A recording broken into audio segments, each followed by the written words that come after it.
first of all, it's exciting to be here. For John, and Pete, you guys, you're the ones that had the courage to take me. You guys took me. You decided to choose a guy 5'10" and some change. 5'11", come on. Almost. Out of Richmond, Virginia, where everybody told me I wouldn't do it, and I VA, Dwayne Brown in the back, right? and so just to be here and just to work through every moment, every obstacle. I thank God first.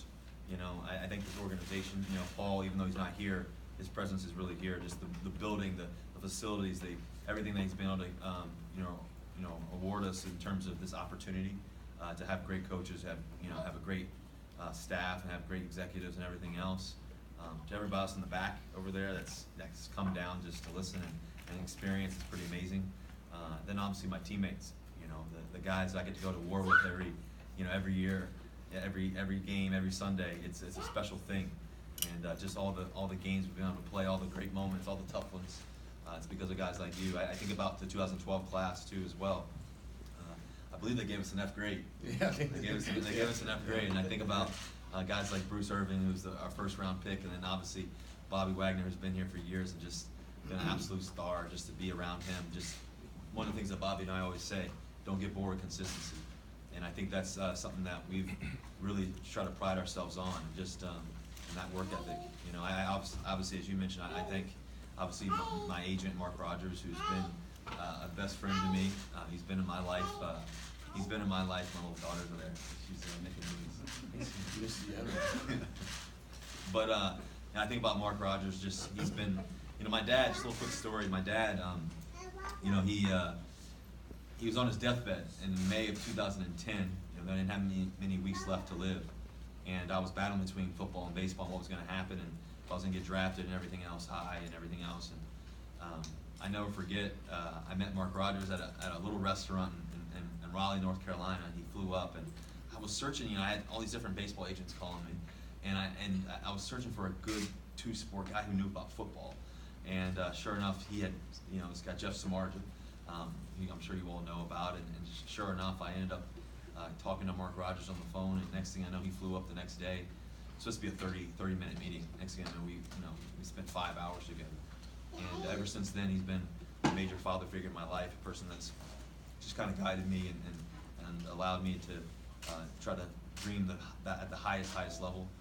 I think my mom, I think my dad, both of those people in my lives have made a major difference. My mom's faith has been unbelievable, even when my dad was on his deathbed and not everything was a perfect situation. I thank my dad for waking me up early in the mornings and allowing me to get used to waking up and looking forward to waking up in the morning and all the work ethic. My brother, who used to run routes, he was older than me, but he ran routes and just catch every football and make every play for me, challenge me, block my shot in basketball and stuff me. And think about my best friend Scott Pickett too, who's a guy who, no matter what time of the day it was, we'd throw football and I'd have him running out routes, I'd have him running post routes, and every summer, people like that. And then ultimately, I think my family, Sierra, just you're the way you are every day, your heart, the love that you share. I thank God that He brought you in my life. You've been the best thing that's ever happened to me. I think obviously being a stepdad too as well is one of the greatest miracles and one of the greatest things I've ever experienced. To be able to have that and share that, and to have a little daughter too. You never really know. You always think you're going to be a parent and you're looking forward to that, but to be able to have two kids and to see birth and to see life and to see that life progression, and that's why I wanted to be honest with you, that's why I wanted to be in Seattle. It's just because really from the beginning of my professional career, it started here, and my goal is to end it here. My goal is to have a lasting impression on this city, is to be able to make a lot of people's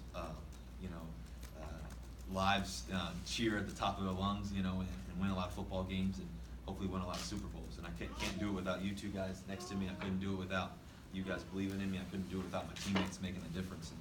And so I'm just grateful for this opportunity. And when it came down to it, it was a no-brainer for me to want to be here in Seattle, and I want to be a Seahawk for life. So